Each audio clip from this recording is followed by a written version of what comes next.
Guten Tagen, mein fellow nerdens. It is I, the OGGM, broadcasting from Site B at 8:30 in the morning of 54 degrees outside. It's Friday the 18th, Good Friday, the day before Esther, or Easter. How y'all doing this Friday?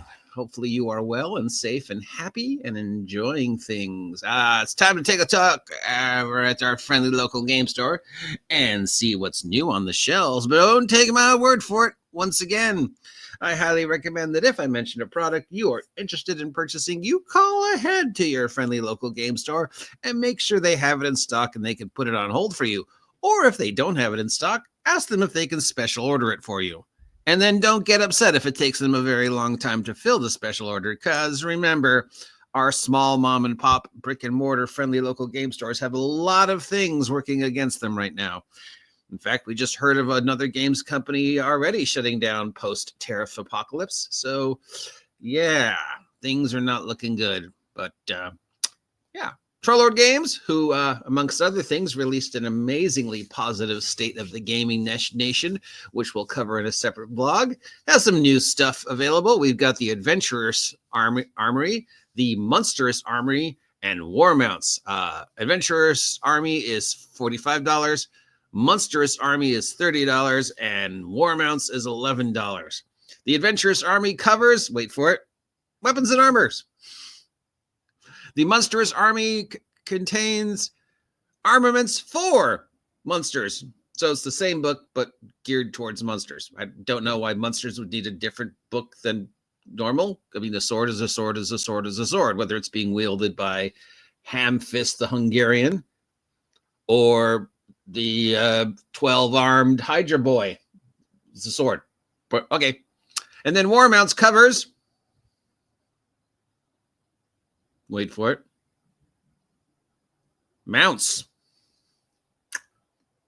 Both the various, normal everyday mounts, horses, mules, donkeys, elephants, but some weirder mounts that you might not have think of at first. But we know if player characters throughout the world, if it can be ridden, at least it's somebody's tried to ride it at least once, whether it be giant bat, venom-spitting wyverns, war horses, elephants, pegasuses, owl bears, green slimes. At some point in time, if it looks like somebody could write it, somebody has tried. I know I've had characters who I'm like, I'm going to write it. You're going to ride the purple worm? Yep. I saw Dune. It can be done. Dagger in the Heart by Rowan, Rook, and Descartes. Ha! I beat you. I have been using that one for over a year. It's $50. It's for Heart, the City Beneath. A $50 adventure where the PCs are caught in the wake of a giant machine, a device that bores through rock, blood, bone, space, time, and reality. And I guess they have to solve the mystery of this giant machine that's just destroying everything in its path. Who is it? What is it? Where did it came from? Who is it helping? Who is it hindering? How do we stop it? Plus, it adds the junk mage. Atypical Fox has the stone flesh gift for Mothership. There's a word we haven't heard in a bit. $16, where you have to walk through the ancient bioengineering factory and living ship called the Gift. You have to go through the Gift, which is a living, breathing ship that eats, breathes, and feels. And instead of, corridors, it has veins and arteries. And then you have to discover the secrets and then try and figure out what's going on with the ship. Sounds fun and gross. From Adventurers Atlas, we have Wild Space Outpost. Oh, these are maps. Okay, these are maps. Looks like these are space, modern day, futuristic maps of spacey type things. Each map is $5. That's as unbelievably reasonable for a map. Double-sided folded with 1-inch grid for sci-fi campaigns, a different battle map in each side. $5 for each. That is ridiculously reasonable.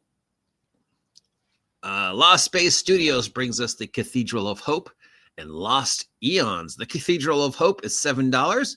It's a standalone adventures where you find a cathedral out in the ruins, and you can use it as a base, or you can deal with the NPCs. There's some random tables, just basically just what's going on with this cathedral. It's a zine adventure. And then we have for $34 Lost Eons. It's 3 zine solar punk sci-fi fantasies. The PCs are post-human characters ready to face the mysteries and dangers of the far future Earth dominated by inscrutable and terrible forces. No such thing as solar punk. Stop using our word.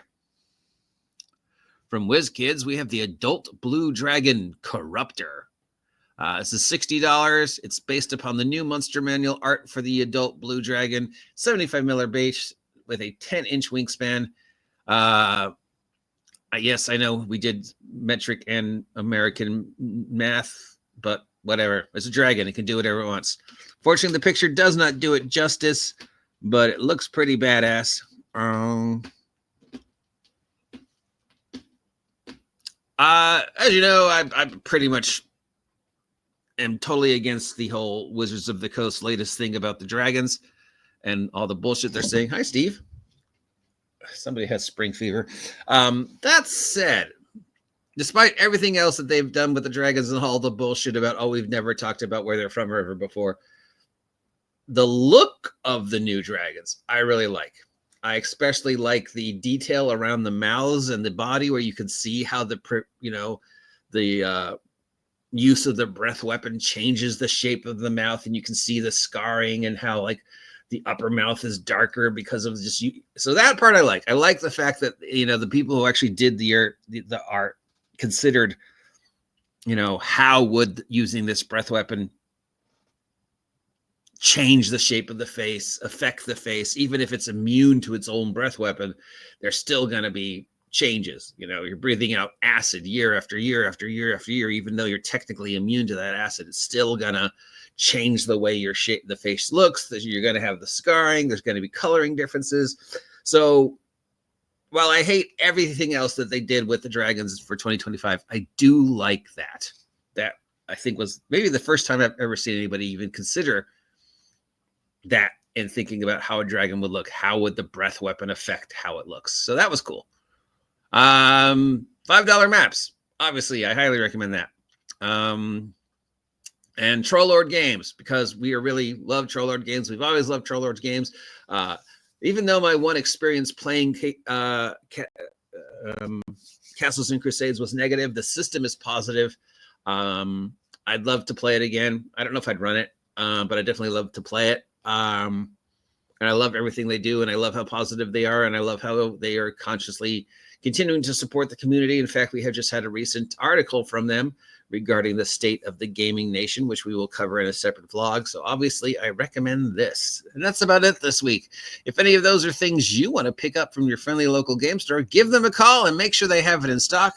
And if they don't have it in stock, ask them if they can special order it. And again, kids, remember, please, if you are lucky enough to still have a game shop, an actual brick and mortar mom and pop role-playing shop that is trying desperately to maintain a role-playing hobby in this economy, and you can support them even in the smallest way, do so. I mean, even if it's just like they carry snacks and you could get, the same snack at a store, go buy the snack there. Get one dice a month, get one figure a month. Just do anything you can to help them stay open, please. I feel very bad for all our brothers and sisters in the tabletop role-playing game store community who are desperately trying to remain open. And then, of course, you got these assholes who go and break into the stores, like my friend Tim Morgan's store, and steal shit, steal the magic cards and shit like that. And it just makes it even harder. So, yeah, if you have a game store, please support it.